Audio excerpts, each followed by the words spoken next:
Advocate Meghanathan സ്മാരക ഗ്രാമീണ വായനശാലയുടെ 80ാം വാർഷികാഘോഷങ്ങളുടെ ഭാഗമായി എസ്.എൻ. പുരം റൈഡേഴ്സ് ക്ലബ്ബും വായനശാലയും സംയുക്തമായി മുസിരിസ് ബീച്ചിലേക്ക് സൈക്കിൾ റൈഡ് സംഘടിപ്പിച്ചു.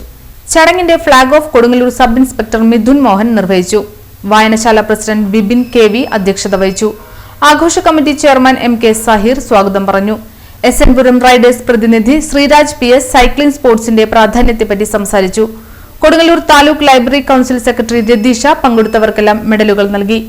എന്റെ സ്വാതന്ത്ര്യം എന്റെ ആരോഗ്യം എന്ന സന്ദേശവുമായി ആരോഗ്യ സംരക്ഷണത്തിന്റെയും പരിസ്ഥിതി സൗഹൃദ യാത്രകളുടെയും പ്രാധാന്യവുമായി സംഘടിപ്പിച്ച റൈഡിൽ 50ഓളം സൈക്കിൾ യാത്രക്കാർ പങ്കെടുത്തു. വായനശാല പ്രവർത്തകരും ജനപ്രതിനിധികളും പ്രദേശവാസികളും പരിപാടിയിൽ പങ്കെടുത്തു.